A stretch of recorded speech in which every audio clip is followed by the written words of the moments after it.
Taurus represents the Hierophant, and the Hierophant represents like the priest, wisdom, knowledge, which is something should be highly considered when speaking about Taurus and like the physical body. We're not talking about God, an abstract idea because of our abstract world. We're talking about God because God made the physical world.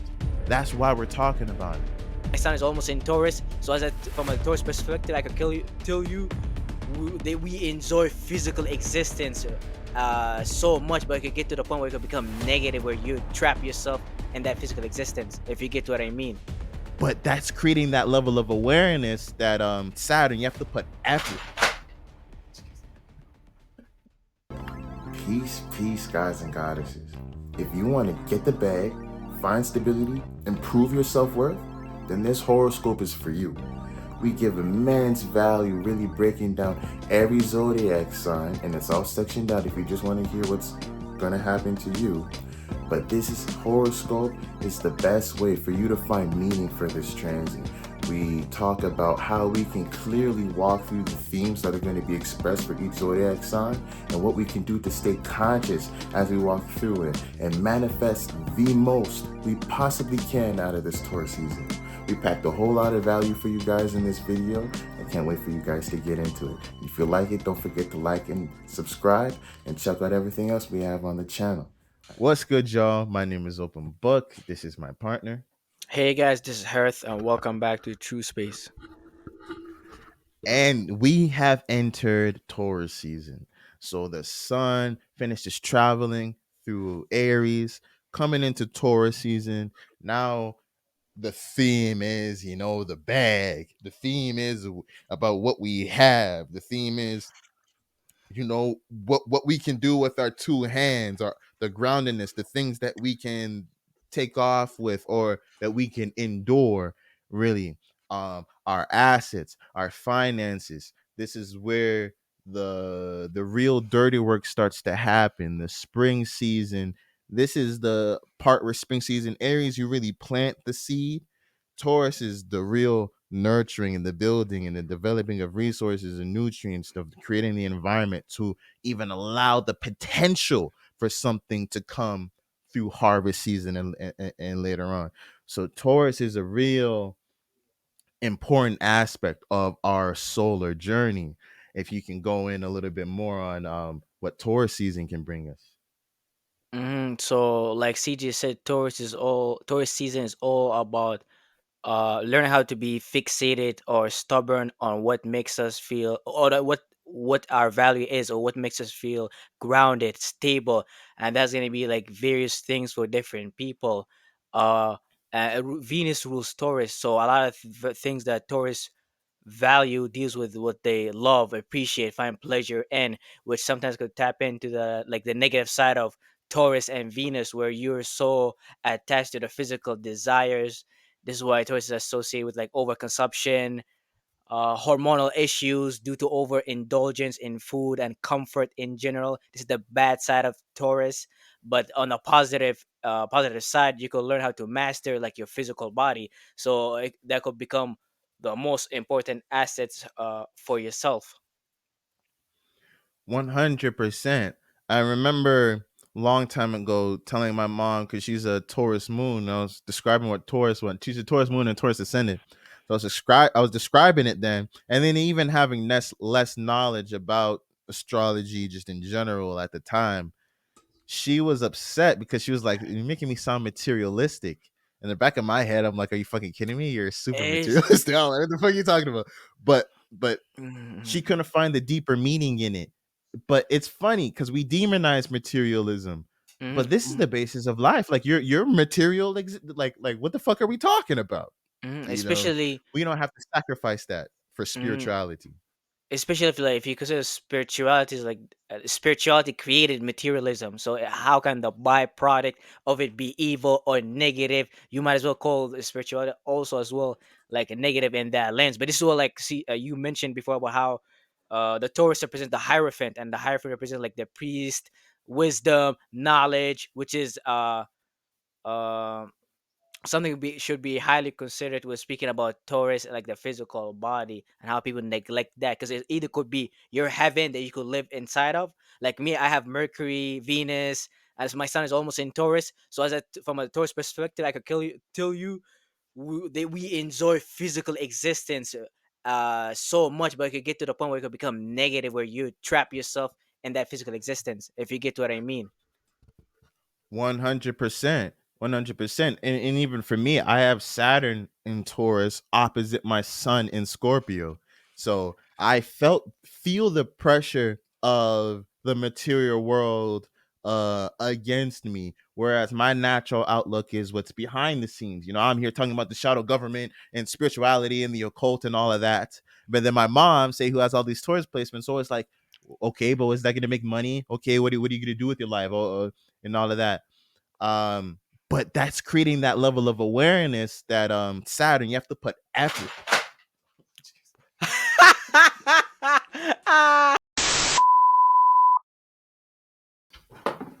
Jujutsu Kaisen is confirmed in the DC universe. In the latest panel from the Nightwing comic book, Nightwing being in the same Yo, I feel like I manifested that. I visualized it happen. I felt the fragility of the Mhm. chair.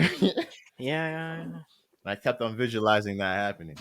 But anyways, but yeah, that effort.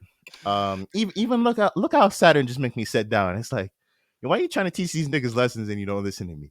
It made me sit down real quick. But that's that energy where the material world normally, say if you're looking at the occult or against the government and all of these things, you demonize materialism, you demonize money because you want something deeper that's behind it. But they're two sides of the same coin. That's lack of knowledge on my part. Mhm. And that was my life's journey, realizing where materialism connects with it. When you start seeing the spiritual value in people who have money, and you started seeing the people who disregarded money but lacked the spiritual value. So it's not like they're not opposites. They're not. It's how you work them together. So we need to stop demonizing Taurus. We need to stop demonizing materialism, and we really need to start understanding it. This is why the Hierophant is a spiritual teacher, and it's prominent because its knowledge is tried and true and practical. It's tied to the ground. This is what people don't realize about, say, religion. And look at how it ties with Scorpio. It's Scorpio's not opposite, it's Scorpio's perfect partner, because practicality and materialism is what binds spirituality. We're not talking about God, an abstract idea because of our abstract world. We're talking about God because God made the physical world. That's why we're talking about it. So unless you're tying in your spirituality with the material, we lose our substance. This is why we start with Taurus, where Taurus comes first. So our knowledge can be grounded, practical, so we can take it to higher heights, so we can know our values, we can know what value is, so we know where to invest our energy later on. Even what comes from like a medical astrology perspective, Taurus represents you like your hormonal system, but your hormonal system is important. It's important, but for it to get started, it needs to like your nervous system. But your nervous system has the problem of being able to consistently send messages to your organs and body system. So it needs your hormones to act as almost like a chemical messenger to do that part for it. 100%. And through hormones and through the different ratios and exchange of hormones, you could probably tell a person's state of health, of what's Mm, functioning, where mm, energy is being diverted into, what's mm, being mm, turned on and turned off, how mm. equilibrium is being kept within the body. Like your how like your percentage of like harmony, and if you think about the term harmony, hormones, like it's the same word, literally. If if you break down term hormones further, you get like like, which is Horus, and then moon. So like the sun and the moon, your Yeah. blood and your lymph, which is the main contributor to like your hormone creation too. So Yeah. Yeah. 100%.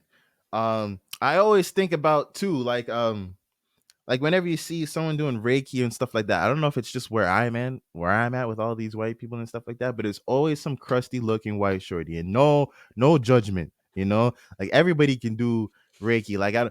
But where's the Tsunades? Where's the people who master chi and know how to preserve their youth? Like, why does everybody speaking spiritual knowledge wrinkly old and shit like that? Why can't you be 80 and look vibrant? Maybe that's just prejudice that I have, but you're preaching, life force energy and spirituality and all of these things.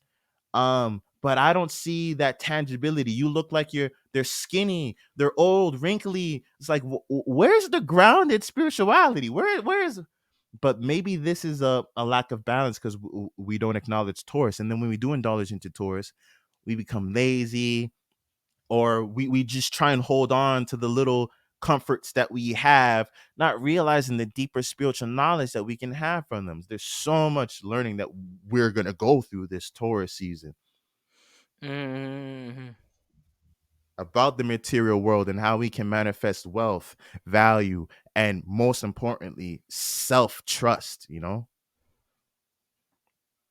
But yeah, we can look at how Taurus season is going to start to be looking through every zodiac sign, through all 12 signs. So you can start seeing how directly this transit is going to start affecting you, how the sun in Taurus is going to be affecting everybody, and what we can do, how we can manage that, what themes, you know, and a lot of it is is on is on us. It's our part for us to be able to manifest these things within the best way. But how we have clarity on that, you can just know it's Taurus season, or you can just take of what's coming. But when you have the clarity of where these areas of life is going to ping in, how the exact rhythms of nature is interacting with you, personal level, on the level of the sun, on the level of the solar level. So it's the actions and things that we're going to see. You have a lot of clarity of how you can move, and you notice opportunities just a little bit more, and you're more conscious of your evolution and your progress forward. So let's go on that journey and become better and become clearer. So I'm gonna set it to Aries being the ascendant. Aries being the ascendant, this chart is for Taurus season for Aries right now. So for Aries, let's and even let me write this mug down. My thing. That's okay. But yeah, for Aries, we have Taurus coming over here, entering into their second house.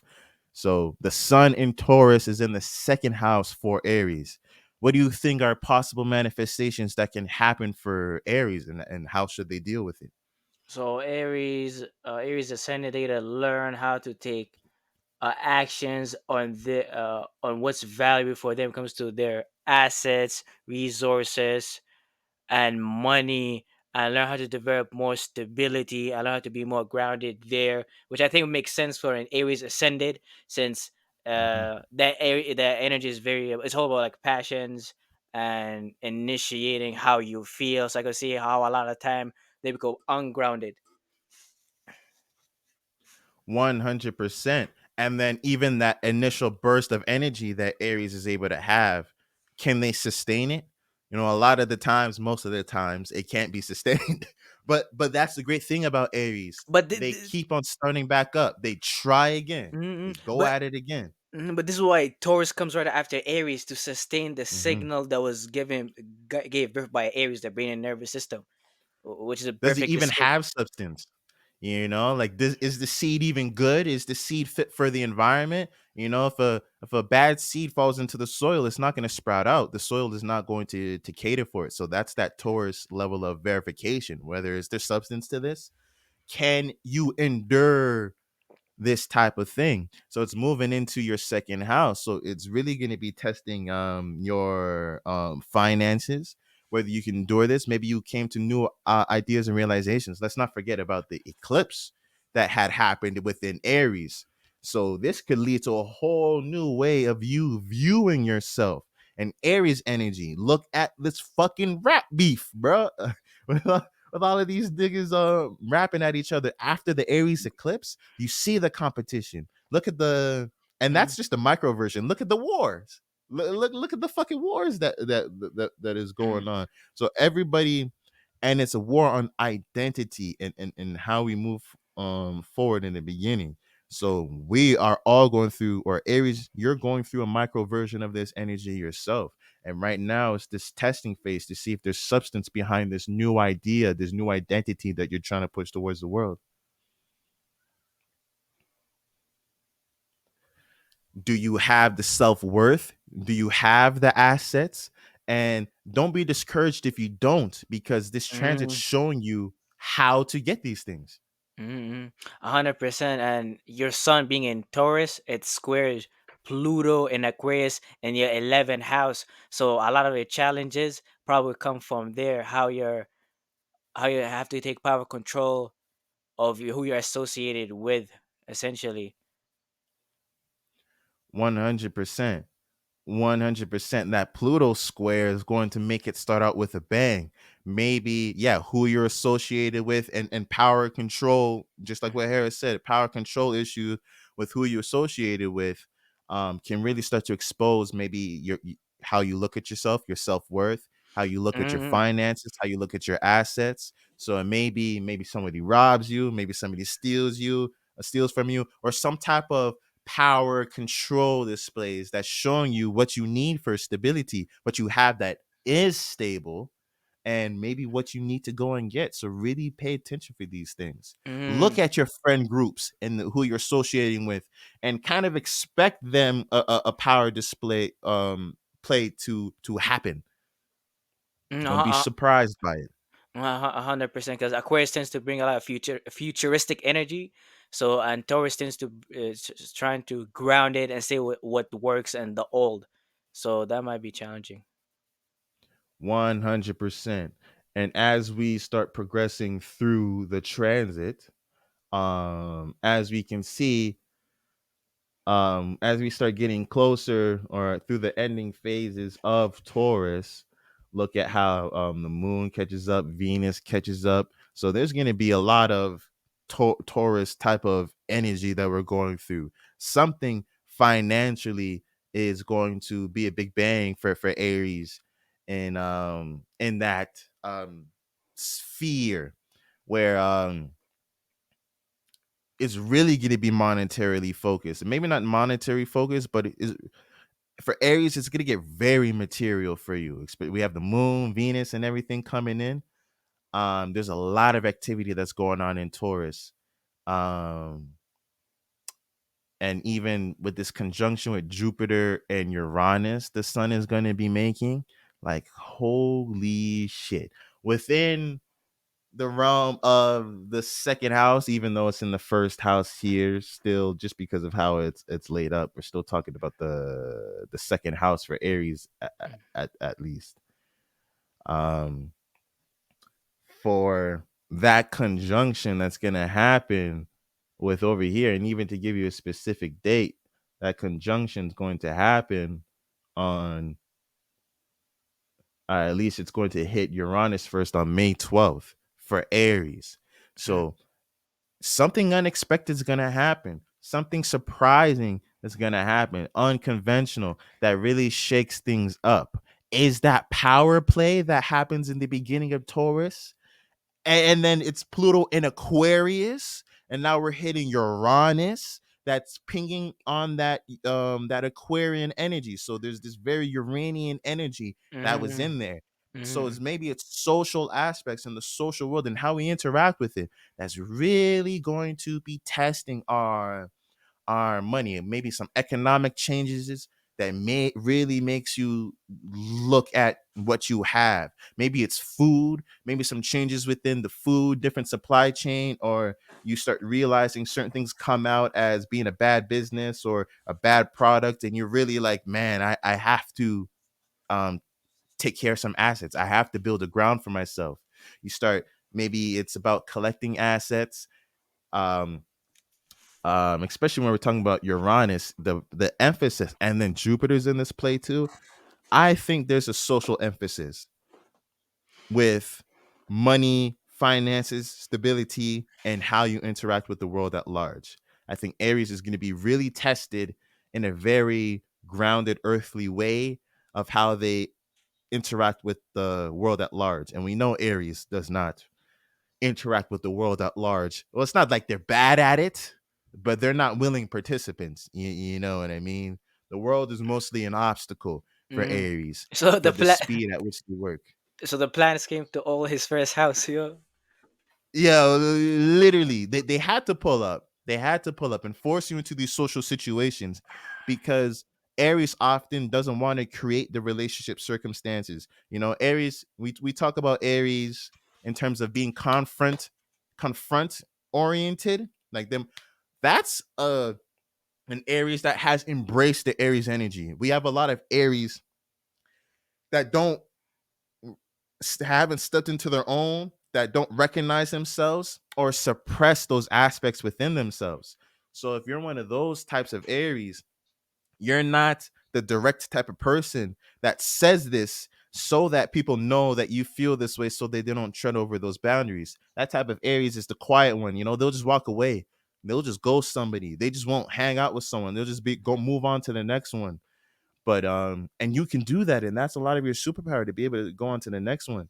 But to know how to curate an experience for yourself, this is what this challenge through this transit is going to be doing, where it's taking something real, your finances, something tangible, something physical within your life, and putting you in these power control situations, having you really rely on other people to show you that you need to start establishing security within this social realm, because that leads to stability too. Imagine being Aries, just a single-minded person, and then say a recession comes. You know who people who survive during the recession? People with family and friends, people who have people a steady base. Those people, the fast life doesn't make it through the long winter. You get what I mean? Mm. Yeah. So yeah, I guess that's how it would be looking for Aries. Um, but yeah, for Taurus, that's what I would be looking for Aries. Oh, I get why. Because I'm supposed to be doing it by the hour. Okay. Okay. I get it. But I make now too. So yeah, Taurus now. So for Taurus, the sun is in your first house. The sun is entering into your first house. So this is real identity and how we present ourselves to the world. How do you think this trend is going to be affecting Taurus, and what are they going to learn from it? You guys gonna probably learn how to take action and become aware on how to value and ground yourself, your appearance, who you are. Uh, Trying to like ground like ground some form of identity to yourself, find like worth within yourself essentially, and that's how probably you're gonna find money through valuing yourself. 100%. 100%. Maybe even also echoing some of the solar characteristics tied with Leo in terms of having pride in how you present yourself, Mm, you know, having pride in your assets and what you've been able to accumulate, you know. Taurus, and like what I'm saying, a functional Taurus or that has embraced those types of things, you know, they like pleasure. They like things that are good, you know. They like fashion, so they like they put themselves together, you know.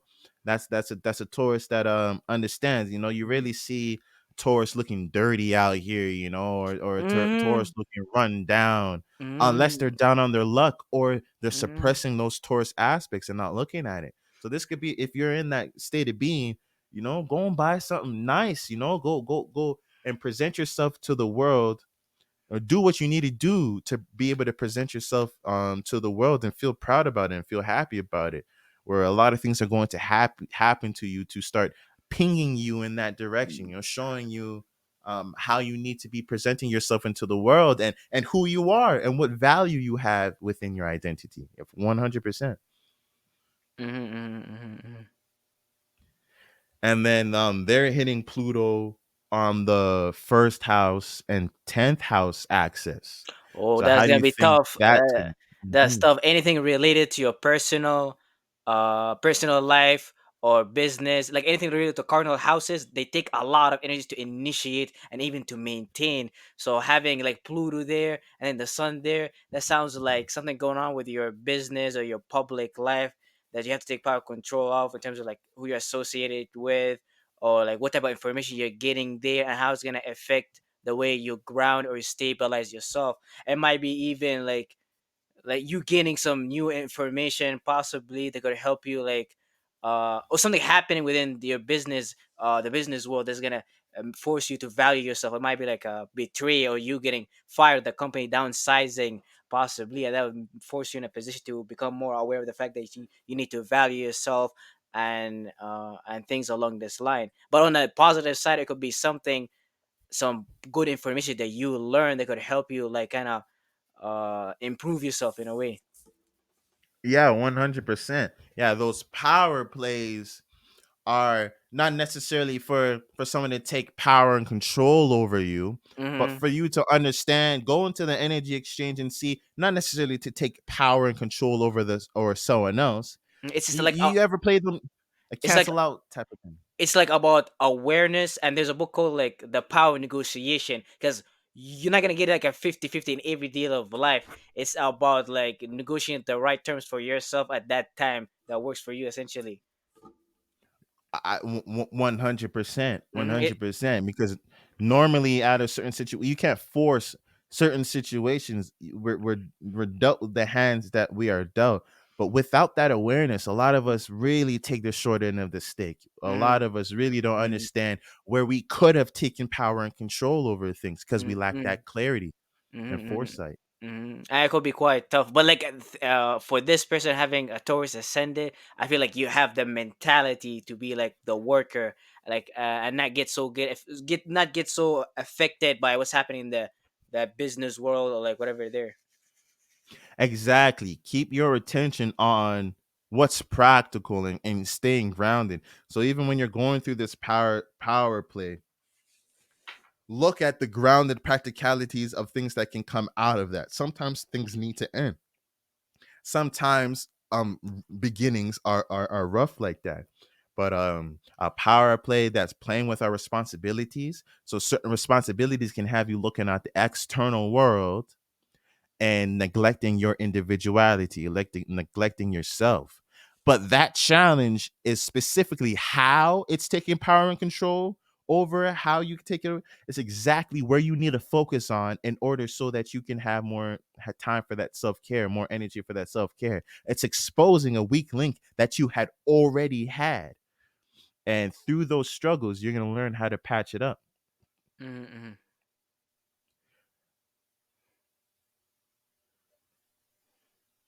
But yeah, as it progresses, um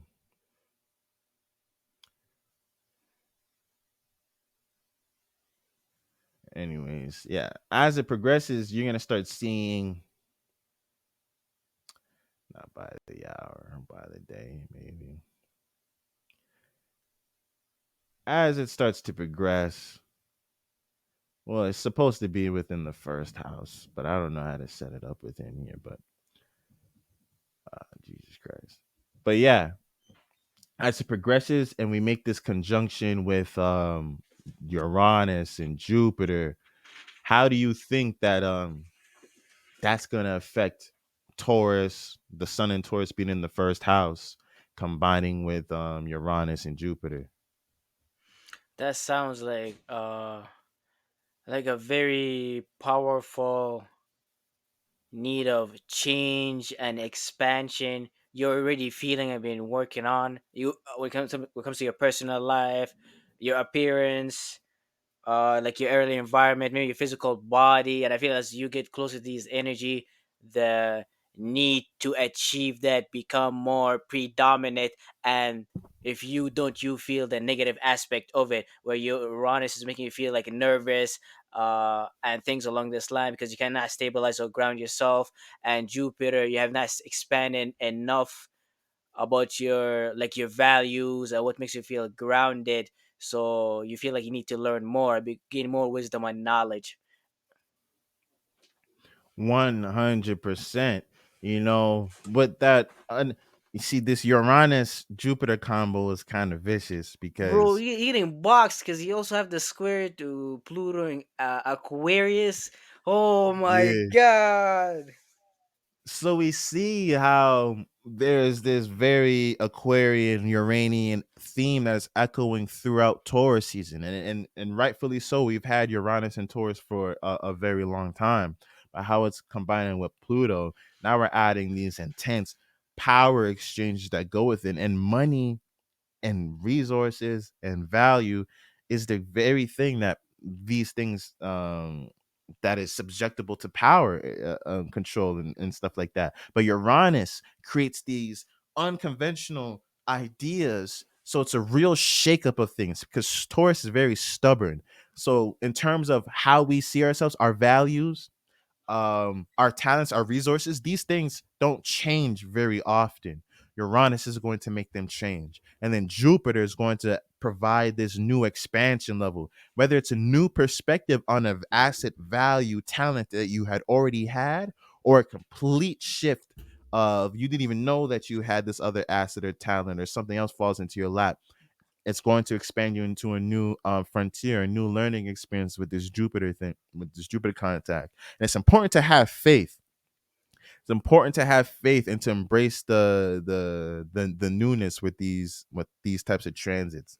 Whereas Taurus, you know that you're stubborn, you know that you like things moving slowly, but if your real goal is stability, you're going to work with what the rhythms are going on. So don't be the Taurus that's holding on to things even when things are shaking up. Be the Taurus that understands how things are shaking up so that you can quickly take shape and form right after, if you understand what we mean.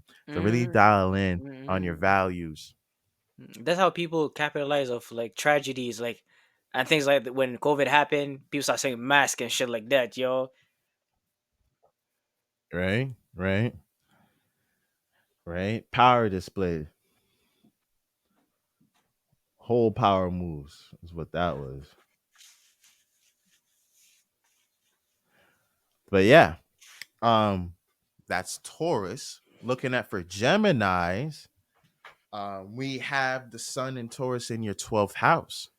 So the 12th house is about what's behind the scenes. It's about dreams, spirituality, illusions, spiritual attacks, Mm, what we're sleeping on, even hidden enemies. is a whole lot of things.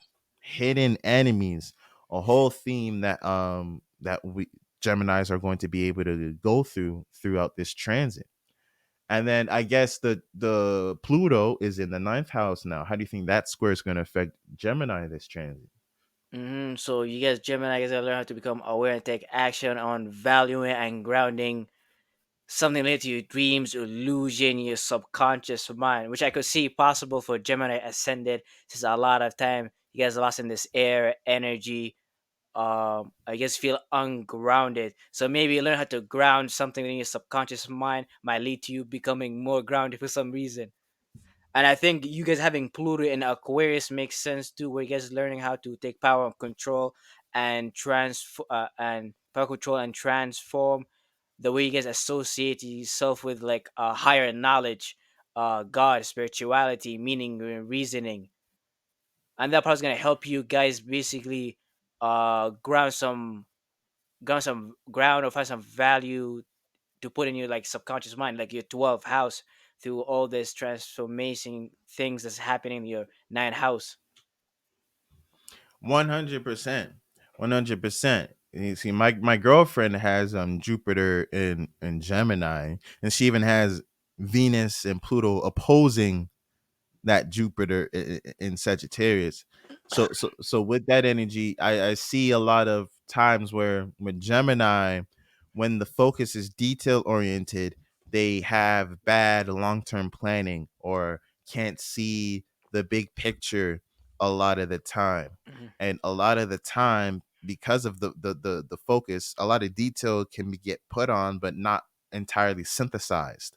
So a lot of people they have the information, but it's not synthesized. I think this Pluto in the ninth house is a real challenge and power struggle with the belief systems, with your moral systems, and how that's affected by the thoughts of other people and the associations that we're with. And then when the sun being in Taurus, it's like what Harith is saying, grounding the subconscious mind. What makes Gemini go off, saying all of this shit, maybe having the focus on the wrong place, keep on talking, is that lack of grounding within the 12th house, where there's a whole bunch of things that are going on subconsciously that slip out in the first house, that slip out when they are speaking and presenting themselves. Mhm. But when their 12th house, aka their subconscious mind, is grounded in practicality, when it's grounded in realism, they understand the substance of this the spiritual aspects within their life, and how it can be tangible, how it can take shape and form. Then they're less likely to be the Gemini that's just spouting off nonsense, and they're more likely to be that Gemini that is on point, that is breaking something down perfectly, that they're helping you guide your mind through an idea or a topic expertly. Really, Hermes taking you to the underworld. But imagine this is Hermes in the underworld, where the sun is in the 12th house. But if Hermes didn't know how to traverse through the underworld, you know, you know, what good is it? You're gonna go and guide people down to the underworld to get lost, if you get what I mean. Mhm. So I feel like that challenge of morality is kind of showing you the broader concepts that you have that may lead later on to belief systems that need to be corrected. So as you're trying to practicalize your dreams, your spirituality, your illusions, this power display is going to be exposing the illusions that you thought were dreams, the things that weren't tangible that you thought were tangible, and really helping you correct that subconscious mind, your belief system, so that the information that you do focus on is connected with you spiritually, mentally, physically, and it's not just you getting lost in the mental realm. Mhm. Mhm. For sure. That's Gemini. Looking at Cancer, the sun in Taurus is going to be passing through your 11th house. How do you think this 11th house is going to be playing through Cancer? So you guys gonna have to learn and take. You guys have to take action and become aware on how to ground and stabilize who you guys associated with, who you guys are networked with, essentially here. 100%. And your social group, um, how you interact and how you identify within a larger aspect. These things are going to have to be grounded and practical. It seems going to be important because what's going to happen with Pluto and Aquarius in the eighth house, which is Hmm. a power control issue. It comes to who you're associated with, and it's coming from the eighth house. So it's going to be like hidden. It could be something related to money, taxes, and play out in like so many ways. That's why you're gonna have to. Shared resources. That's why probably you guys you need to find stability within who you guys are associated with, essentially, and like find people you guys could trust and ground yourself with, because whatever is happening there might be so hidden you guys not see it coming. So that might be the benefit too. Oh, 100%. I see the energy, because with Cancer, Cancer would be more of a patriotic, more home type based type of people, right? You see where I'm going with it, right? Like You're more conservative. a Republican too. 100%. So you're gonna be like, who do I want to associate with? Do I want to associate with all these illegal Mexicans? I'm just playing.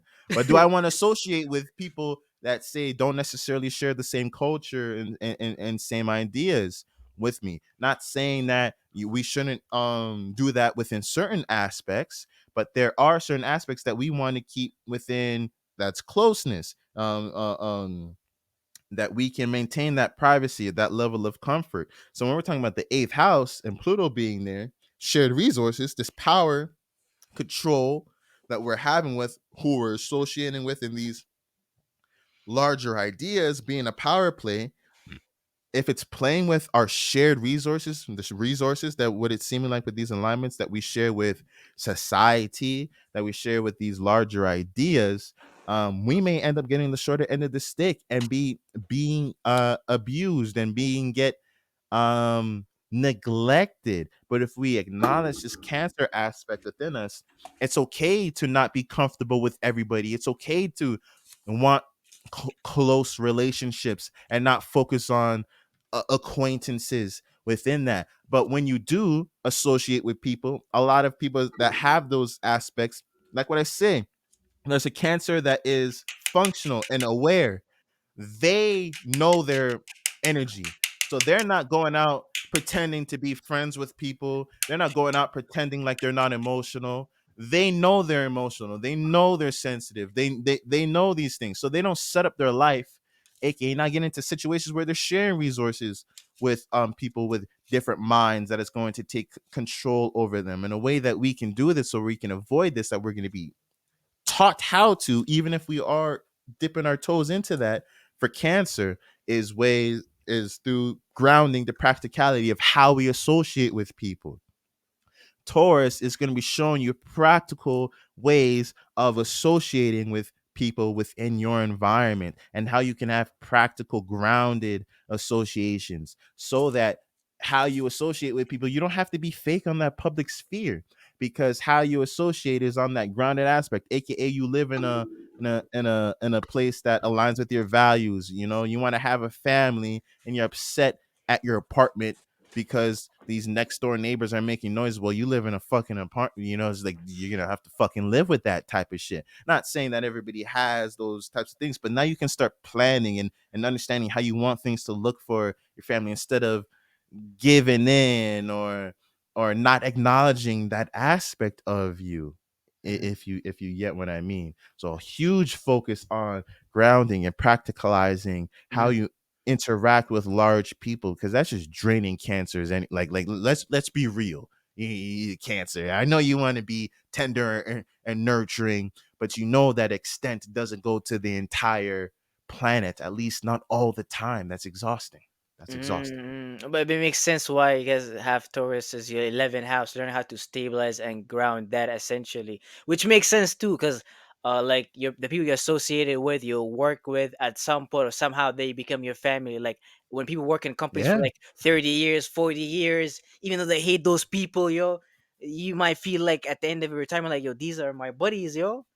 We're not Yeah, related by 100%. blood, yo, or somehow like even now maybe you school the people you hang out with and things like that, like that's your extended family.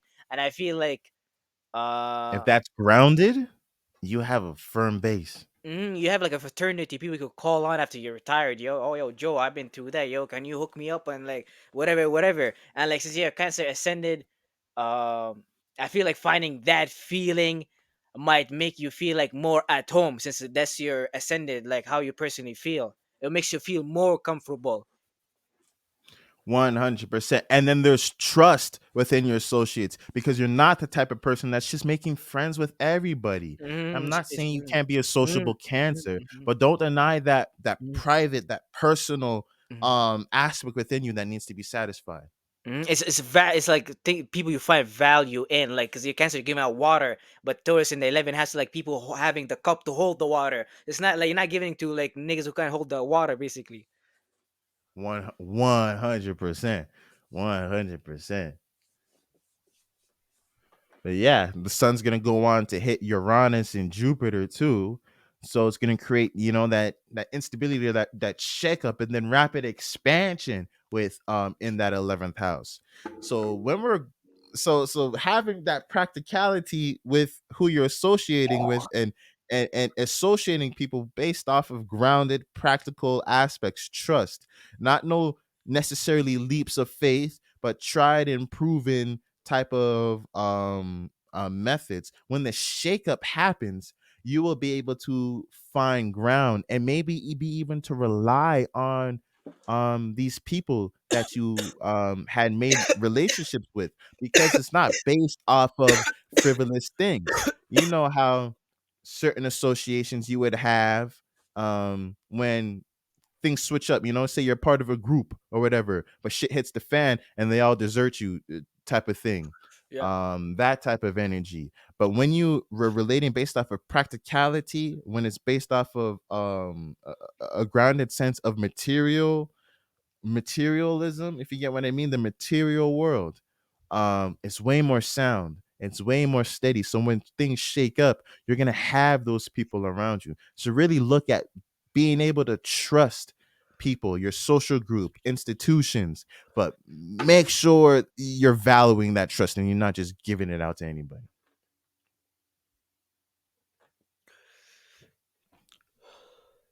But yeah, we can look at Leo.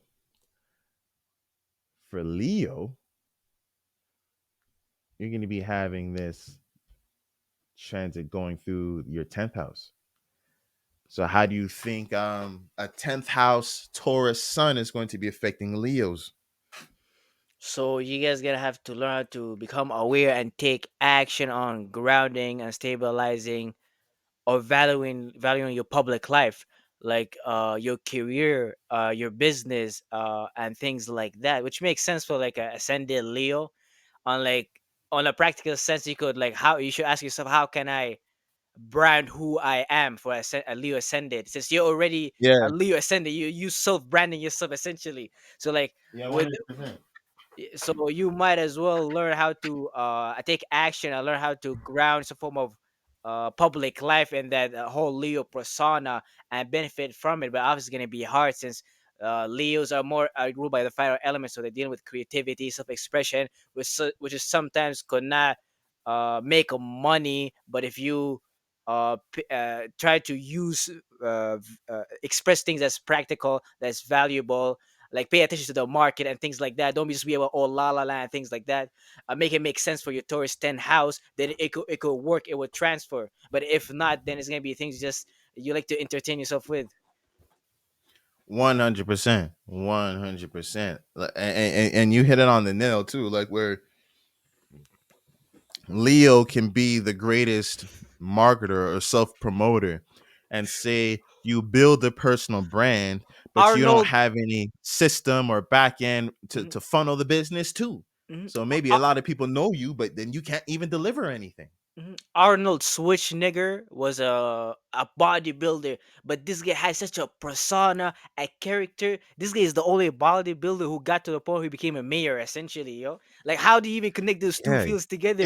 Because Yo, it's that's fact. Yo. it's really the brand, the person who sells the product or the business to the other people essentially here. This is what even Alex Hermoji speaks about, like branding yourself. This is how people could like what's her name, like the Kim Kardashian. They may not have skills, but they brand themselves so well. People buy the brand, they buy the character and stuff like that. That's what even like Jesus, the Bible, to a certain extent, you say it's about too. 100%. And then look at the benefits of that. Whereas with businesses, how much money do businesses invest into marketing? It's a huge budget where they put in millions of dollars. Mhm, But imagine a company like Prime, where it's run by Logan Paul, who's already a social influencer. mhm, All he needs to do is keep on making content, put up a video of him drinking the thing or doing whatever, and that is the marketing budget. You mhm. don't need more than that. It's his product, and he can market it his goddamn self with his iPhone. It doesn't need to be no high production, no anything, because his personal brand is so Mhm. um deep. But then it's backed by an actual product that can be delivered to people, and it has actual distribution. Prime is everywhere. So this is that Leo where you want to be proud of yourself, and you probably do have reason to be proud of yourself. Mhm. But if you can't manage and maintain the aspects, this is the Leo that says a whole bunch of things, that you have this image, that you want to be this, and you're stepping into that state of being, but you have to be conscious of the responsibilities that are going to come with that. And that requires Taurus, which is a hard aspect to balance when you're with Leo, because you can have the ideas, you can have the light, but it going down into practicality, when that may be Mm, boring, mm, mm, mm. that may be slow. So it's aspects that don't necessarily get paid attention to, but it's so worth investing, because once you have that taken down, now you have the reputation. Now people aren't just looking at you because you're a bright light. They're revolving around you because you have a gravitational pull, a sustenance. You provide life to people. You're not just loud shouting or a bright light. That's what a lot of people do, where a lot of Leo energy, where you're a bright light. It's like, okay, you're shining, you're bright, but Mm, you're not mm. helping me. You're not giving me that light. You're blinding me right now. Mhm, Uh, mhm, mhm, mhm. Leo falls into that No, when they could warm us all. this is how the Jesuits were able to utilize Christianity while they were doing missionaries, essentially blind people with the light, hitting them with Hadoukens, yo. But after a while, people realized, yo, there's nothing really into it, yo. We got robbed, we gave out the state, everything. Yeah, real shit, man. um they wouldn't be able to do it, without that level of practicality. And they come in shining the light, and all of a sudden, you know you have all this infrastructure built, and all of these Yeah, you're this moving, you just trading move. commerce. You're It's moving. like, wait, you was talking about Jesus, why am I trading salt with you? It's like, wait, what happened?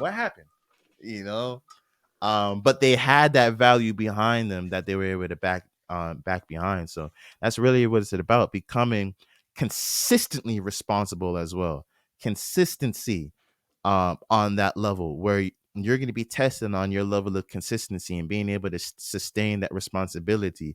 And if that was a genuine expression of your yourself, that even was initiated during this eclipse, and during Aries season, then it's going to be worth the struggle. It's going to be worth. And if it's not worth the struggle, you need to start reconsidering how you're presenting yourself, or who you are, the Mm, brand that you're perpetuating. mm, mm, mm, Pluto being opposite Yeah. the ascendant of Leo too. It may be a relationship. It may be like a direct relationship. And then we're talking about Aquarius too. Mm, I don't know. Is your shorty part of these online forums? They part of these Twitter threads. They part of these online communities that be spouting nonsense. You never know. Power plays may be coming on with your friendships and partnerships based off of larger ideas that have you question who you are, that have you question how you're presenting yourself. They're telling you to be quiet. You're too loud. You're too loud. But is this loudness leading to sustainability? Is there a way to convert it to sustainability? Because if you're mhm. loud, but you put yourself on stage, and that loudness, invigorates people, you found a purpose for it. Whereas if you listen to the chatter, you would have kept it suppressed. So I think that's a possible manifestation. 100%, 100%. Yeah, you might the people what's going on in your seventh house might stop you expressing who you are, which might prevent you from getting to where what you need to do for your 10th house. So yeah, that's true. 100%. And if you can manage to keep up this consistency with your responsibilities, Mm. with your public sphere, and still be you, have that honest expression, you'll be able to handle that Uranus Jupiter shakeup, that's shaking up the financial world. And so don't be scared of that, because because of that level of consistency, you would have built up a reputation that allows you to handle the sudden change and expand and profit from it. Consistency for Leo.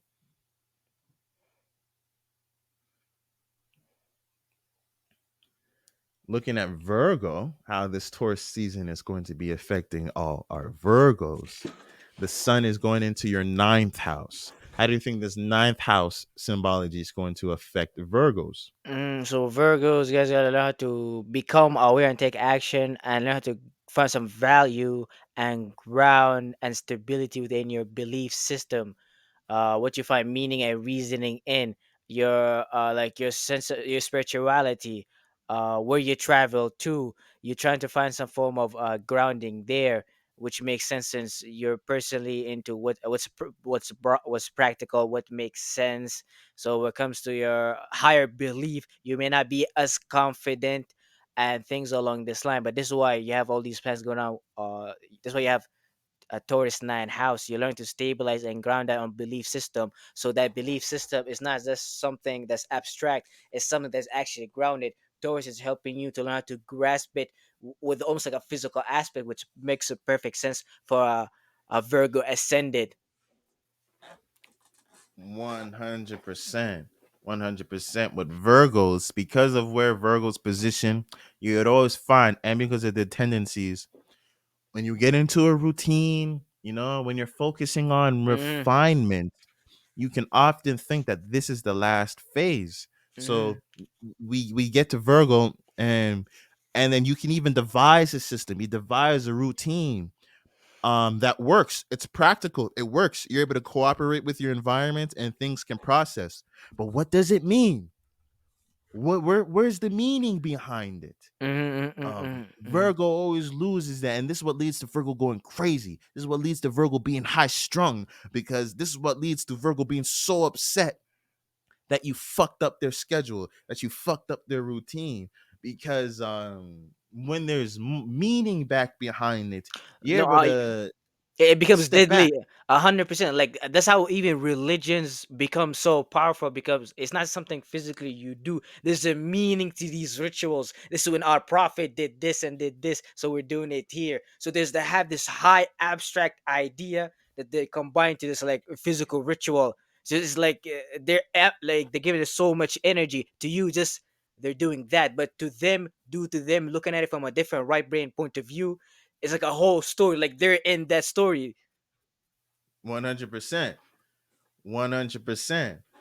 I see a lot of emphasis on application of this knowledge that you accumulate, if you get what I mean, with Taurus in the ninth house, where you're really grounding, you're really testing a lot of these higher ideas, higher beliefs, and really seeing the substance behind them, if you get what I mean. And if you're able to sustain this and maintain it and endure through these trials of practicality, of you trying to establish what values and resources you have within the realm of morality too. Maybe there's even echoings of traveling, not even just physically but spiritually, where a lot of maybe new economic opportunities are being tried out, or maybe just tangible new material things, new ways of looking at the material world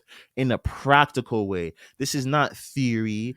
And then where you're Virgo, when you're so attached to a schedule, or when you want to assimilate things, a lot of times Virgos run away from something that can't be broken down right away. Maybe this Mm-hmm. is what Taurus is trying to teach, maybe the slower processing speed, because Virgo will is a fast processor, and through that process some information gets missed, or at least not a broader perspective is able to be drawn for it. Mm-hmm.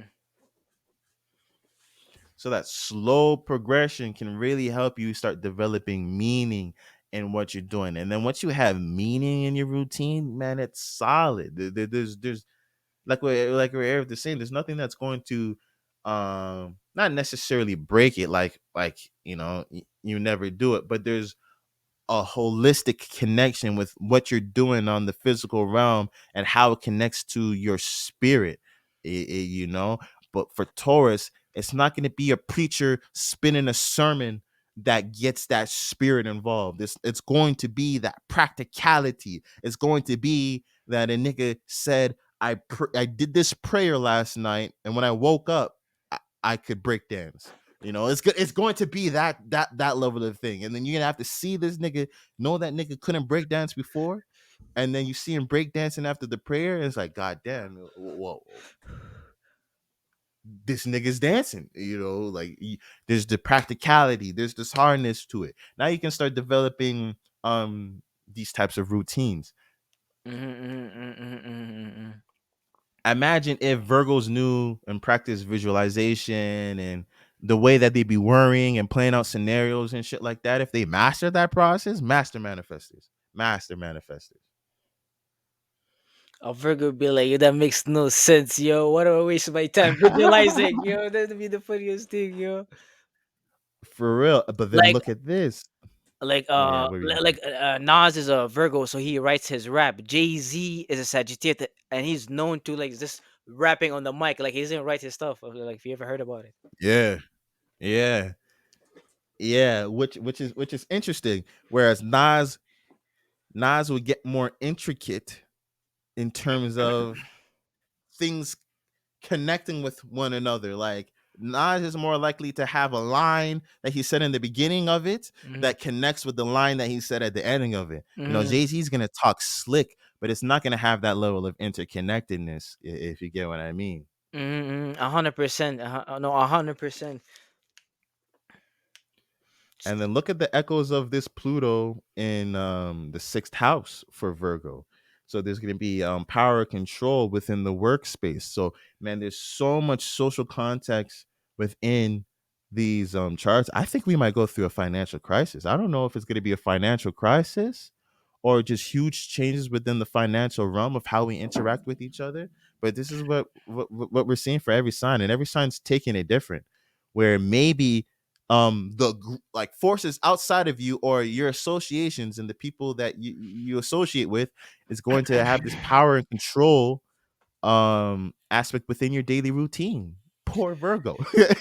The routine that is valued so covetedly, And you know, that's the may very war. well be attacked. And that's the worst part, because that's how you develop like what do you call it? A health issue or a mental illness, especially for a Virgo ascendant. You're already personally in that energy, so having Pluto there, the environment, people you're associated with, the things you cannot control are aggravating your Yeah. routine or pattern, which aggravates you, like your health issues and things like that. You may not be able to maintain them and things like that. But this is what Hmm. is putting you to learn essentially here with the sun being in the ninth house, learning, forcing you to ground like new experiences that Pluto is transforming through it comes to your routines and your patterns, essentially like learning how to do stability with new experiences. And it's doing it in a way that is perfect for you, Virgo. Remember, the universe doesn't work against you like this. It's working for you, and then these are all developments. This is why it's going through Taurus within your ninth house, because you need to go through these new experiences and develop new and broader perspectives. But not only is it going to happen at a slow place, it's going to happen at a practical place where it's going to be easy for you to assimilate because you can see the tangibility in it. And then this Pluto in the sixth house is going to be forcing you to expand your attention outwards, because your whole routine may really be disturbed. So if you don't take this broader perspective, not only will you be really bothered, like what Harith is saying, you know, start causing those mental issues, but you'll miss the necessary changes and adjustments that you're going to be need to be made to rectify the situation. And then you'll be able to handle the instability and rapid growth that Uranus and Jupiter are expecting. It could be with that slow and steady stuff. It could be a trip. You're going to experience a new place that you have never been that teaches you more about the physical world. Or maybe it's a new spiritual idea, a new perspective that teaches you more about the physical world.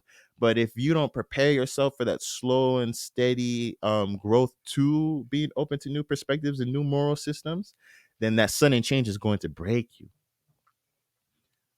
Virgo. So uh, take that chill pill and, you know, um, expand at your own, not at your own pace, but this expansion is going to be happening slowly and in a tangible physical way. You don't need to conceptualize this change. You don't have to. You need to learn it with your body. Either way, learn a lot about it. Yeah. 100%. Now, Libra has the sun going through their eighth house. How do you think this is going to affect Libra? So you guys gotta take action and become aware of what you guys need to find value in and ground and stabilize in term of behind the scene related things such as money, power control issues, uh transformation, vulnerabilities, all type of things. So you guys need to learn how to be more grounded and stabilize these things, which is kind of hard since you speak about an eighth house to deal with fixed water, and then you're trying to apply some form of fixed practical energy, which is hard in itself. But this is why you have obviously Uranus and Jupiter.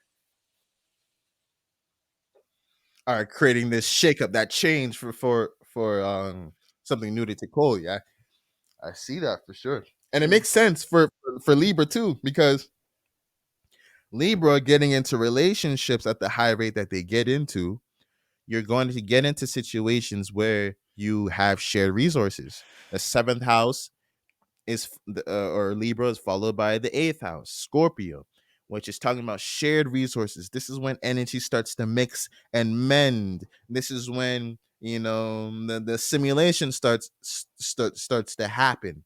If you get what I mean, where and this is why Scorpio in the eighth house is ruled by Pluto, where those power changes start to come in because these are energies coming together. Sex, sexual union, joint finances, these are all eighth house Scorpio type of things. So look at mm, Libra. Oh yeah, let's be friends. Oh yeah, let's be friends. Oh yeah, yeah, yeah, yeah, yeah. People please, people mm, please, people please. mm, You're gonna get into a whole bunch of situations where you're throwing your energy all out there. mm, So there's gonna be all of these joint resources, whether it be physical assets or whether it just be trust, whether it just be your time mm, and on all of these things. You're gonna start seeing the negative effects if they're not based off of practicality. So now you have these joint resources because you just wanted to be all friendly and be up in relationships and people please people. They can really start taking advantage of those insecurities you have. They can start taking advantage of the shared resources that you have unless you're able to um practicalize these relationships. First of all, Libra needs to learn, and I hope we learned it through Aries season, on how to include their own individuality within mm, their relationships, 100%, and not. because they tend to have a codependency issue. It makes sense why Libra and you guys have a Aries 7 house, because you guys need to find your individuality within your own relationship. But it makes sense why you guys have a Taurus 8 house too. You guys gotta find some value and like what's hidden and what's behind the scene essentially. That just reminded me of fucking Raekwon with his Libra ass. I'm just thinking of him. He's always in some Oh, relationship with some hood shorty, telling me about him doing these crimes for these girls. And it's always every time that I'm talking to him, he's in love with some girl, and she made or because of her, he's done some things that he's regret. And it's like, damn, bro, like how do you keep on going in the cycles? But he's a Libra and he's a sucker for that shit. And this is what I mean, how they easy get into that. So now this because he combining his energy with someone, and look how it went into the eighth. I'm talking about crime, criminal activity, behind the scenes type of things. But this is that's what it can get to. And this is why oh, all crime starts with partnership, does it not? Niggas mm, aren't committing crimes by themselves like that. If you look at what's going on in Brampton, I've been reading up what's going on in so much we're crime. so much, These yeah, yeah. Indian crime syndicates is crazy, and it's always a brown man. I don't understand what I don't understand what happened, bro. Yeah, yeah. But that's what happens. So not only does it lead into crime where things are being abused, partnerships can lead to those things, but it can lead to that within our personal lives as well, unless they're grounded in practicality. So even if we had done those bad relationships, say past Aries season, we didn't pay enough attention to our own individual needs, and maybe we created relationships or continued relationships where our individual desires were being neglected. A lot of that's going to be corrected here, or unless we're going to be wide open to that, because as we're trying to find practicality within our joint resources, our joint energies, is it going to be there? You may find a lot of lack of substance within your relationships if you haven't been incorporating your own personal desires and what you want to see. This is going to be exposing a lot of vulnerabilities that you have because of these relationships, but ways that you can stabilize your relationships, ways that you can stabilize these aspects within your life. And then it may even be where we see this Pluto, especially because Pluto is echoing to this eighth house, it being in the fifth house. That's interesting. So we're talking about fun and enjoyment and personal creativity. Maybe this is and then it's power display, or power control match within that realm. So our associations and certain ideas around things are really going to be playing on how we can have fun and entertain ourselves, and how we kind of give our energy to other people. When you're seeing that that's being tampered with, maybe now we're going to start paying more attention to our joint resources, and trying to establish more stability and practicality within that, so that our fun and enjoyment isn't so controllable, isn't so manipulated by the environment and our associations. Like Libra, this heart, this kindness that you have is a real gem. This is why we need to stop abusing it. You need to stop being a hoe in the having sex way and in the energetic way. You need to stop being a hoe, because uh, it could have been real value that you could have provided. You find that real nigga, but your pussy's all used up now. You know what I mean? Like a little bit too much. You end up scaring the nigga off with that type of energy. R- real shit. You end up with Libra, and Libra's always this nice, genuine type of energy, but with that codependency, and that the going through the relationships, and even that, it's like once you're the next nigga, when you're the second person dating the Libra, you really start questioning. Not only are they not over their ex and shit like that, but he's like, yo, this nigga ran through this shorty, like she was in love with this nigga, like if you get what I mean, without those individual aspects. And then Libra can get like that, but then they can also grow through that shadow interaction where they kind of absorb the abilities of their friends in their relationships, and then they grow, they become more. Whereas some Libras, the unawakened ones, allow them to switch out, and now their partner starts playing out their individual aspects, and then if things aren't working out for them, they can blame the partner. When the awakened Libra does it the other way, and whether that relationship works out or not, they absorbed all the positive traits from that relationships and grew as a person. So this is the focus for Libra within that season. You be careful. I wouldn't be making no investments. Maybe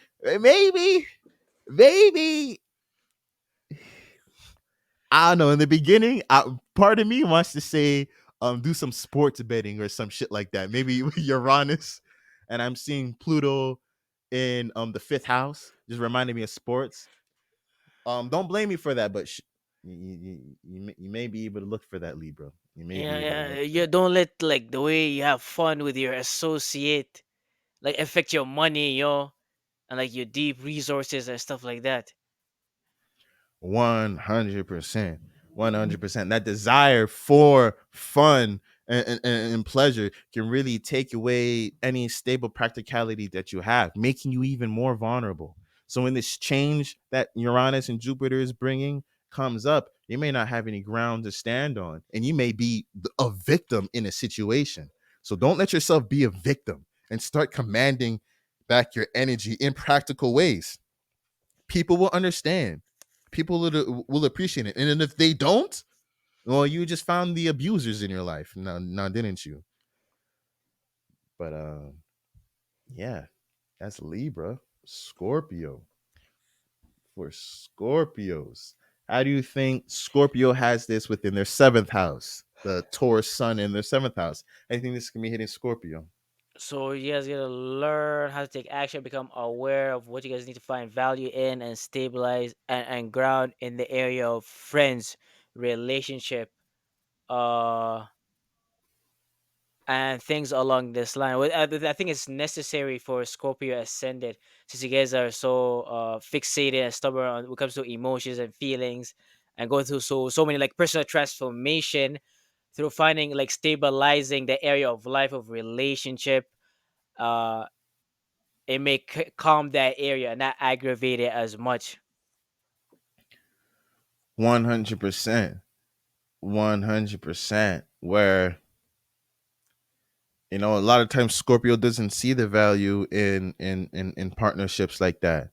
And when they do, But but that's sometimes they're trying to take advantage of them. but that's crazy because it's the Libra's the sign right next to it. Right? Right? But I think it's that openness where, because Libra is right next to it, Libra establishes the relationships. So when Scorpio, it synthesizes the relationships. So the past relationships that Scorpio has really dictates how they look at everybody else. A Libra may be more open and more trusting to new people and not assume that they're going to be the same way, if you get what I mean. In fact, Libra would be getting with the same person over and over again, thinking it's a different thinking it's different, get into the same relationship situation thinking that it is different somehow. But Scorpio, on the other hand, it's like once they had that one relationship, you do them wrong, they're never going to be in that situation again, never going to be in that level of vulnerability again, because of this awareness of that vulnerability. But the sun moving into the seventh house may really show you the practicality of relationships. Maybe you have to do it in a slow and steady and practical way. But when Mm, you do have that absolute trust, man, this is what propels Scorpio to be going deep. See, this is why Scorpios become depressed. I'm Scorpio, so I understand. This is why their energy, they go so deep into the depths that there's no coming out. They feel so deeply. They're able to have such depth of relationships that they don't want relationships at all. But that's because we're not taught how about relationships and how to have things, and you're taught to be open all the time, and you're supposed to be sociable and all of these things. Like, you don't need to have a lot of friends. That's not necessarily equates to more stability. Having high quality friends is way more stable. Just like what we were talking about, there's YouTubers with 100, maybe 200,000 subscribers, but they get a couple thousand views on videos, when there's somebody, say, with 50,000 or 70K subscribers, and they're getting 10K, 20K, 30K. It's a higher quality of a following, even though they have greater numbers, if you get what I mean. So this is a change in perspective and relationship that needs to be happen within this Taurus season, if you really truly want stability. Because you, as a Scorpio, you're never going to feel secure until you have deep relationships. Because there's always going to be that aspect of you that wants that needs that deeply. But if you can't find it in the world, it's going to be a hole that's going to be filled by something. It's going to be filled by something. Maybe this is also selling weed to your friends. Now I'm thinking about this energy. Maybe it's also stuff like that. I'm starting to see Scorpio more as, not more as, but I'm starting to see I never thought about the criminal aspect of Scorpio and the dealing of drugs. But just thinking about it more, like Well, like you think start about seeing it. it. Really, like think about it represents the reproductive system, hormones. Hormones are like it's illegal to sell. I think certain like testosterone boosters and steroids and shit like that. Yeah, peptides, Yeah, yeah, yeah. peptides which are hormones. Yeah, those are banned. Whoa, yo, that's yo, yo, that's crazy. Mm-hmm. That's right. That's right. And not even, and then if you look at Taurus and maybe echoes of ownership, niggas be having patents on proteins and shit like that, and ownership of that type of stuff. And that's another topic. That's another topic. But that's interesting. The Pluto in Aquarius now is in the fourth house, squaring Taurus in the seventh house. How do you think this might play out? That's crazy for a Scorpio ascended because like because for your home situation you have Pluto and Aquarius there, so you're being put in a situation where you have there's power control issues on how you associate with home, which is quite weird for a Scorpio ascended since you're personally into being deep and like and investing in people. But since you have Aquarius fourth house, it's more like an associative. I don't know, it's a superficial level, but like almost like a practical like mental level essentially, but which just sounds weird. Yeah. Now I see it. A possible manifestation could be where that Pluto square shows you, who you've been keeping close around you, your home situation, or your ability for privacy.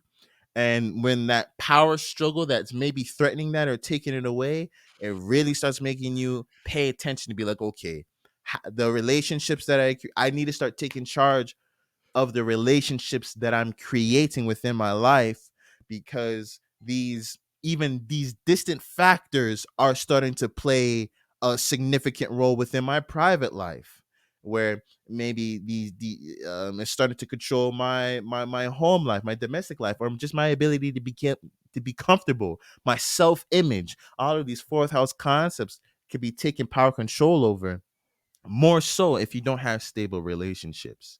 And I realized that, like, you'll never get a Scorpio outside of the depth unless there's someone close to them. And if, say, the Scorpio reached to that depth without having a deep intimate relationship, I don't know if you can get that nigga out of there. The only way you can get that nigga out of there is if you bring them another Scorpio, or at least somebody, with that resonance on a deep, on that, as low as them, so that they can intimate and rise the kundalini up together. But other than that, and this is why it's so important for Scorpios before shit, that Thomas relationship Nagin. is so important. So this is why you can't run away from the vulnerability as a Scorpio. You have to embrace it. And through this Taurus season, you have to start opening up that vulnerability to your relationships, start creating partnerships that you can trust, that are stable, that can stand the test of time, because your relationships are going to shake up with that Uranus and Jupiter and Taurus. And if you don't have that stability, shit, you may lose faith in humanity at that point. You be fuck everybody type of shit. It goes into the eighth house. Nah, yeah, nah. You don't want to be doing that. You don't want to be. But that's Scorpio looking at Sag. Sag is going to have this Taurus sun entering their sixth house. How do you think that's going to play a role? Well, that's like opposite of the Virgo ascended here, where you essentially, the Sag ascended is learning how to ground or practicalize some form of routine, pattern, something healthy related, which makes sense for Sagittarius ascended because they're constantly seeking freedom and mobility and not to be stuck and express their belief system, their meaning, and reasoning. So having a sun in Taurus in their sixth house, it's helping them uh become more like grounded and integrated essentially here, because if they have better routines, better patterns, and that's more stable when it comes to expressing what they believe in, their meaning and reasoning, they have more ground to stand on. They're not basically a Sagittarius Oh who never yeah. experienced what they're talking about. They never practiced what they're talking about in their sixth house, but their first house being Sagittarius ascended, it's built by what they did in their sixth house. 100%. A lot of Sagittarius is Yeah, because that's the Sagittarius is past that's why. past the six. This is you, ally. Yeah, yeah. I felt that way. I felt that way with Leo. I felt that way with Leo. I was like, damn, I'm talking to my damn self. But a lot of times with Sag, um, you pass the Virgo phase and you feel like you don't need to go back. Like Mhm. if anything, it's the mutable signs that you need to double down on. You know, Mhm. maybe because you stuck with the fixed signs long enough, or you went through the stubbornness. You know, it's kind of like a stuck type of energy. So you don't need to go back and be stuck again. You know what I mean? When you get unstuck, you get unstuck. But with mutable, I feel like things are so fluid and we transition through them so fast that we don't really give them the due that they require. So say Sagittarius, you develop some moral systems, you develop the perspective and way of looking at the world. We never go back and refine them. It's like niggas die on the cross for their faith. It's like it doesn't take nothing to start questioning. Maybe Jesus was wrong. You ever thought of that? You Mhm. know, like maybe he said something wrong because he was human, right? I Mhm. understand he was God, but then he came down into human, and then don't take like I'm saying that Jesus said something wrong, but why not even entertain that idea? Mhm. Then you're not as broad as you have thought you were. You merely just Mhm. expanded a new bubble, but it's still untested, if you get what I mean. It won't take you anywhere. Maybe you put a lot of tension in the bow, but with the lack of accuracy, you're not going to hit the target, regardless if you had a broader range, if you get what I mean. Mhm. So this refinement, going back, hopping back between Virgo and and Sagittarius. This may be the most important aspects to hop back towards. Go and present it out to the world. Have faith in it. Publish it. Put it out. Okay, let me go back and refine it and make it perfect. And then I go and publish it and put it back out. Um, and this refinement phase for especially for Sag may be a little bit more slower since we have the sun in Taurus. So it could be frustrating. A lot of restlessness may be brought up within this time. But understand you can get over the restlessness when you have a greater goal in mind. And the awakened Sag has the greater goal in mind. The unawakened Sag is lost in the sauce. Mhm. They're swimming out in the open sea of all possibilities with no string, no tether to nothing. Mhm. And a lot of their ideas aren't aren't tested. A lot of the ideas, it sounds nice, or you're like, oh, I'm gonna end world hunger by growing more food. It's like, oh yeah, that's a Mhm. great Mhm. idea. That's a great idea. But how Mhm. are you gonna fucking do that? You Mhm. know, Mhm.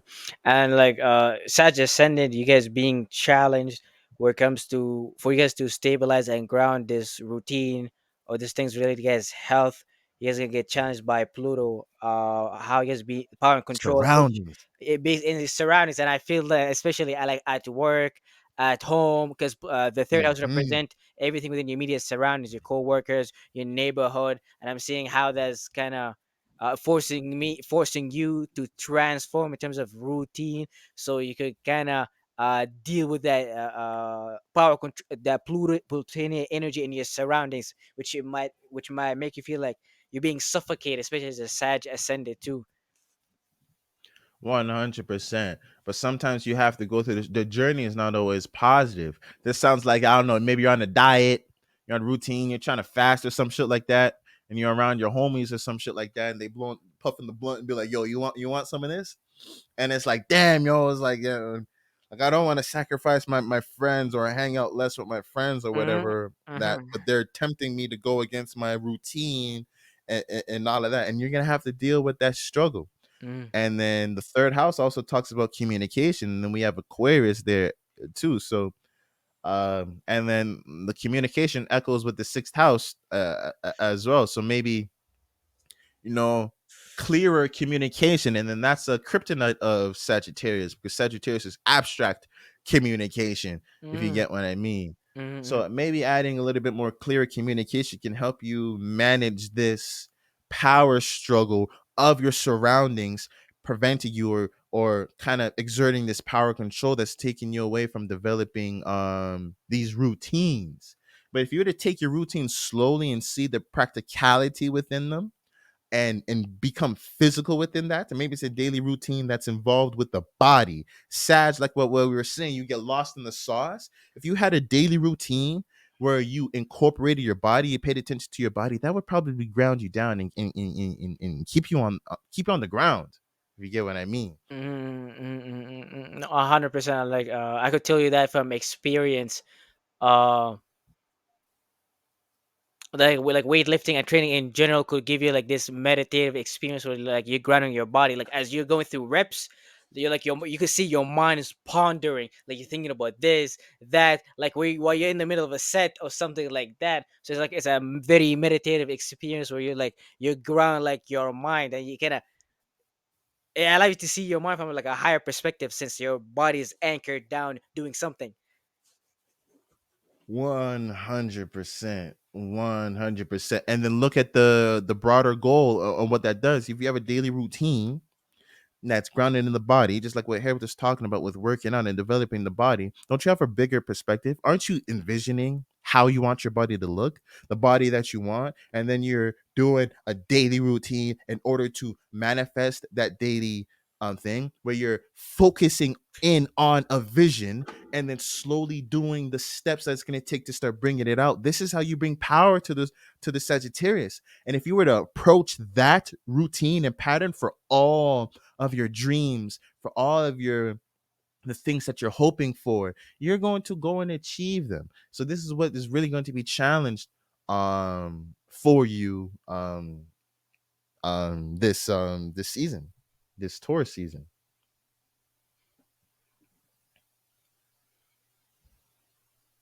for sure.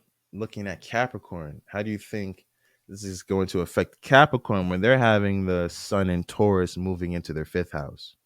Oh, that's interesting. So you guys need to find ways of stabilize and grounding your creativity, your self expression, what you guys like to have fun with, and it's also it deals with like children and things like that. So That's uh, true. which might be very beneficial for a Capricorn ascendant since you guys are very personally into business, getting restrictions, boundaries, and limitation.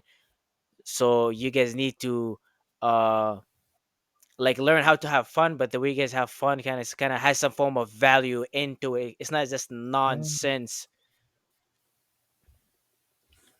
100%. A lot of times Capricorn neglects that aspect, right? That fun, Mm-hmm. warmness aspect, the children aspect, but it neglects that. But just like how it's within their fifth house, and then Taurus is having this alignment, like the biggest market in the world is probably to kids, if you get what I mean. And then even to build something long lasting, imagine if you were to sell something to kids that they then went and bought for the rest of their life. Look at fucking Frosted Flakes. How many anything like that? How many grown ass men is still eating Pop Tarts? If you get what I mean, like how many grown ass men is still doing that shit? Um, they got them when they were kids. They got them when they were kids, and they had built on that stability. If you get what I mean.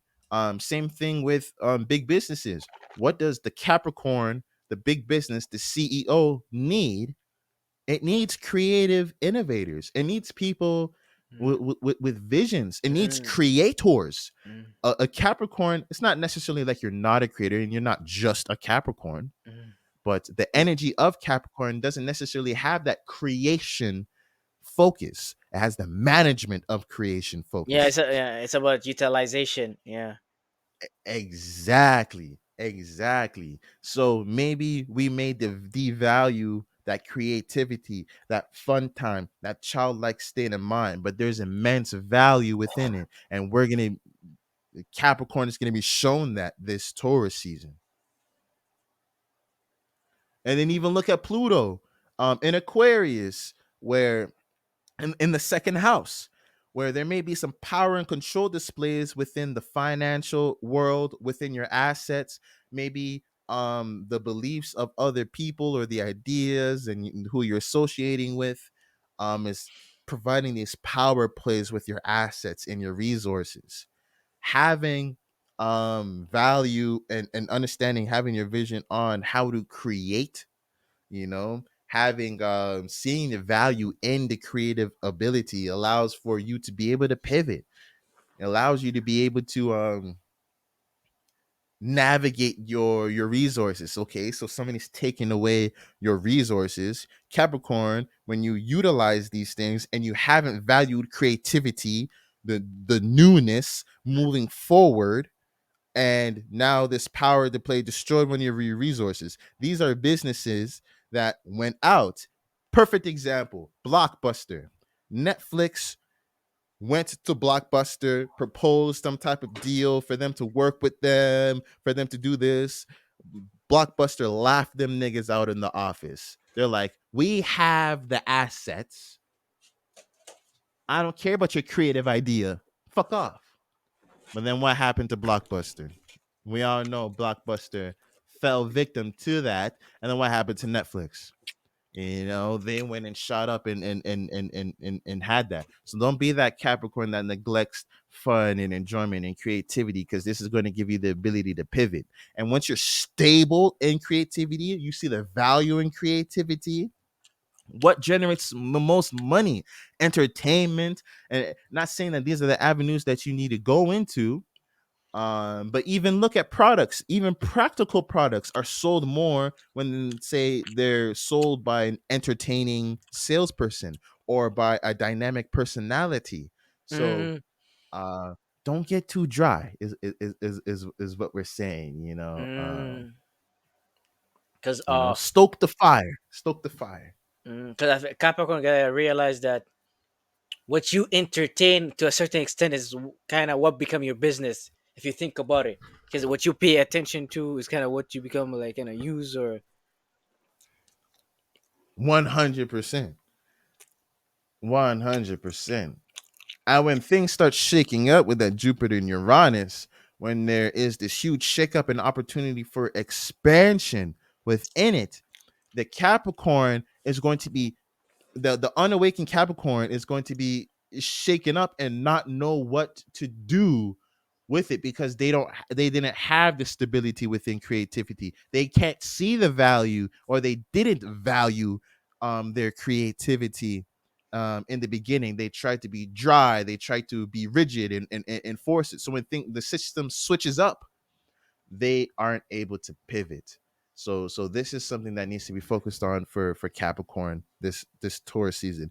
Being stable in the creative process, being stable in the fun and entertainment aspects of your life, because it's going to give you the opportunity to be able to pivot when things aren't right.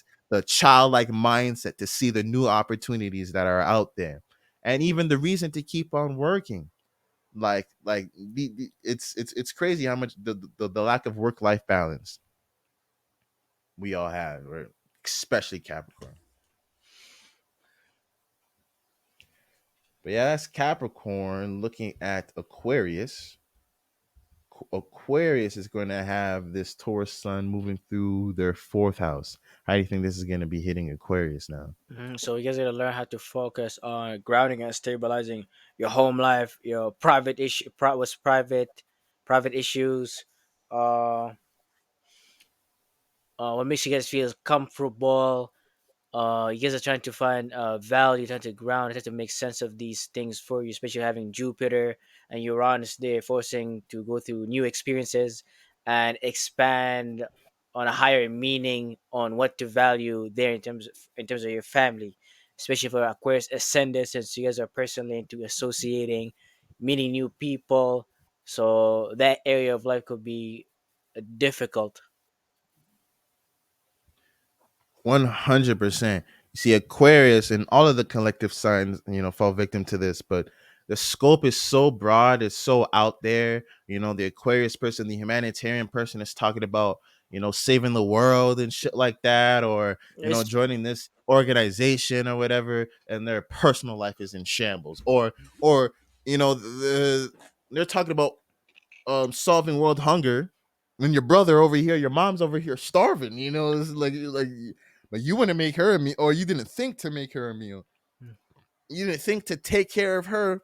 Like, they're not humanity in your eyes, and it's not like it's this human type thing. It's this inflated humanitarian thing where you can only view humanity as a conglomerate, but kind of forget about these individual qualities. And this is Aquarius's problem. I like to describe Aquarius, whereas Leo is the sun, but Aquarius is the constellation of a bunch of suns, if you get what I mean. When you forget that and you think you just view it as a constellation, you neglect that your individual placement of your sun, of your star, accounts for the constellation. If your star moves out of place, it's not the same constellation anymore, you know? So how you move within it is very important. So with Aquarius, always looking at the external world, humanity, and are they paying attention to their fourth house, their home, their private life, what's going mm-hmm. on around them, and stabilizing these things? This is a real lesson that this Taurus season is going to be getting you to try and ground. Because Mm-hmm. how are you talking about humanity? How are you talking about institutions? How are you talking about these Mm-hmm. larger world ideas? And you don't even have a concept of how do these things play out within your daily life. You know Yo, what I mean? it's so funny because they're in your like closest or personal houses. Your first house having Pluto and Aquarius there, like right there, making you feel like whatever you believe the collective is, and then you're having Uranus and Jupiter in your fourth house. Yeah.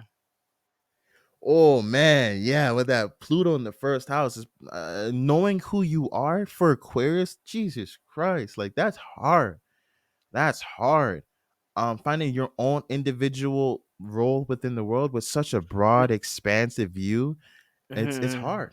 Because like a lot of people get into like this realm of like information and networking.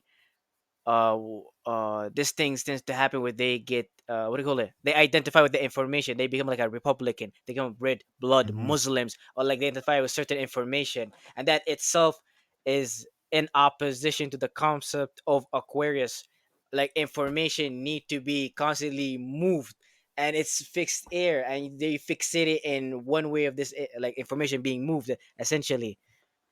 Hmm. 100%. That makes me think of like some, maybe some type of Muslim convert or some shit like that, or like say like a white person becomes Muslim or something like that, Mm-hmm. and they are on the higher idea. They're like, well, I'm expansive. I agree with the ideologies. I want to be a part of this group. But because of that lack of personal connection that they had, they attached to the broader idea and aspect. They didn't realize that some Muslims be racist as hell. So they be walking up Yeah, the yeah, place, be yeah, like, yeah, my yeah. turban, and get clapped, Ah, and get clapped. yeah, yeah, yeah, yeah, yeah, yeah. No, 100%, 100%. But when you have that, so the awakened Aquarius is going to understand um uh that their own personal role, how they feel comfortable, how they find comfort, their own personal talents, and how they find their own self-image is huge for how they're going to participate within the global conglomerate, within how they're going to tackle these higher ideals, these humanitarian causes. It has to be close to home, and for it to be stable, for it to provide some type of value to you, it has to hit close to home. A lot of us go with ideas because it sounds nice, not because it hits you personally. So this is going to be a real exploration of what's stable within your life, and what do you value? What do you value about your self-image? What do you value about your home? What's stable about your home? And this is going to give you the biggest understanding. Everything starts from home. And if you don't have that launching pad, you won't have a clear insight of what's going on Mm-hmm. in the outside world. So this is a slow, progressive, grounded lesson of you understanding how you gain comfortability. This is how you establish a home for yourself. Then you can start creating a home, because this is a community. A community can be a home. But if you don't even understand how a stable home is, how are you going to create a home for this community? In the abstract sense, in the less non-physical sense. You have to do it physically first for you to have this genuine understanding of how it can play out.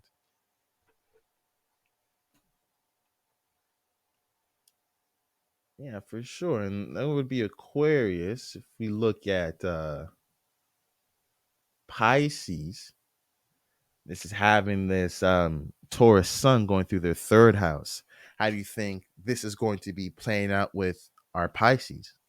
So you guys gonna have to learn how to take action, become aware on how to ground and stabilize and make sense of your immediate surroundings, your coworkers, your neighborhood, transportation, and find value and make sense of these things for, especially for a Pisces ascendant. Since like as a Sagittarius ascended, I could tell you, I experienced La La Land physically. I could feel like the freedom as I walk with my physical body. But with the Pisces ascended, dude, you must be high out of your mind, like having that physical Yeah. experience. Because uh, due to one the mutable signs are the most sensitive signs, so the way they feel existent is like constant in compared to like fixed and cardinal signs. So that's one of it. And Pisces is also water element, so they feel this broad emotion or vibe in a very deep sense, where this is why Pisces, they have all this like mental illness possibility, La La Land and things like that. Like a great example, Kanye West or Yeah, Kendrick right. Lamar. You think you're hearing they hear like come up with this conclusion. Both of them, they're hearing voices in their head for sure, yo. Yeah, 100%. Yeah, 100%. 100%, yo. So as a Pisces, you probably feel like that. So making sense out of your surroundings and grounding them, making you feel will probably make you feel stable and probably more healthier too. 100%. 100%. I feel like a lot of the times with Pisces type of energies, with that delusion, Neptunian type of energies, um a lot of belief systems don't get challenged, and due to that sensitivity. And then it's the 12th house too, so a lot of things get kept secret. A lot of these Pisces have these dreams and delusions and things that they do not communicate, and then Mm-hmm. it festers within the mind and Mm-hmm. becomes a deeper fantasy, Mm-hmm. building belief systems that are so far from practical reality that, say somebody did something to you, or a person brushed you or when you're walking or whatever. The Pisces' Mm-hmm. whole backstory: oh, this person hates me, Yeah, blah blah yo, blah blah blah, this, that, and the third. Well, I'm never gonna talk to another person that looks like this. You start judging other people that look like that person based off of that whole experience. Meanwhile, that guy was late for work or something like that, and he didn't even give a second thought. He didn't know even know he bumped into you or yo. whatever it was. Yo, that's funny. Yo, my younger brother is a moon Pisces, and I remember him telling us a story about how he felt in the mosque when we were back there in Middle East. Was telling us how he felt, his soul felt in prison, or how they were trying to control him, and how he was basically Bumbleclot. misbehaving and like running around the mosque. Like he didn't want to sit down to pray. And me and my other brother here, since we're moon Virgo, we saw like I said, a nice place to chill out in. The geometry, the stars, it smells nice and shit like that. But for him perspective, he had this whole metaphysical story where me and my brother, we had a much more like grounded perspective. 100%. With the Virgo energy, you probably took it as it is and analyzed it as it is. Mhm. They're not up there saying, hey, believe this necessarily. It's more so, those tones may be there, if you peel back those layers. But on a practical sense, you could see the practicality of everybody going to the mosque, is creating community, the moral lessons that is within the Quran. This is all practical. You can make this a type of thing, and how it sustains the community.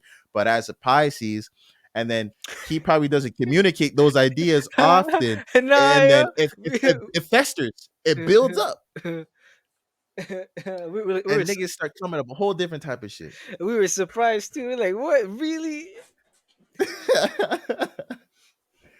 Man's going through some spiritual battle. But that's interesting. And there's this whole associations because a lot within the Quran, I bet within that experience, it's like you have to go to the mosque. So just even the fact that you have to go to the mosque, there is that forceful element to it. But Mm, without analyzing it, he's picking up on real energy. But mm, then even though it's real energy, because he doesn't communicate it, mm. it becomes so fantasized and Exactly, diluted. exactly. Where he adds so much allegories and fantasies into it, where we're seeing it as this, yo, this is what we do, yo. This is part of life. Right, right, right. And then imagine with the sun in Taurus for Pisces, the That makes practicality so and much the sense communication, because right? they're Pisces ascendant, so they're constantly like expanding themselves. So having a third house being in Taurus, like their surroundings has a certain fixated aspect to prevent them from like over like exploring. If you get what I mean. It grounds them 100%. Their surroundings have the possibility to truly ground them and be the ground that they stand on. This is what Pisces are sensitive. So imagine if you were to pay attention to your immediate surroundings, not even just your immediate surroundings, the people that you Mm-hmm, have around. Because mm-hmm, maybe say your brother may not be comfortable talking to say your dad about certain things, but he's more comfortable talking to you guys about certain things. Or if he understands that, he can set himself in environments where maybe he's around you guys more, or where it's safer to speak once you have that conscious awareness. And then it's a slow steady process with them. You're trying to ground your conversation. And this is hard for Pisces to do, especially with mm-hmm, what they're experiencing. But if you are able to do it, and you don't even have to force it where, oh, I have to sound scientifical and stuff like that. So much Pisces fall into that. You don't. We understand your poeticness. We understand your sensitive ass. We understand that that's how you are. Find the best ways to communicate from where you are. Find and this is where Taurus comes in, where it's not you being articulate. It's about you being practical and you being grounded. This is why spirituality, why astrology is talking about animals. This is why astrology is talking about elements. These things are grounded, practical concepts that aren't abstract.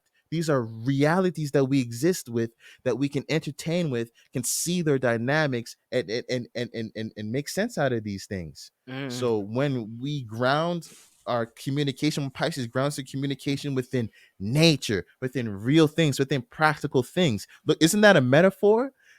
Me using a metaphor, if I'm talking about, oh, you stomped on my heart.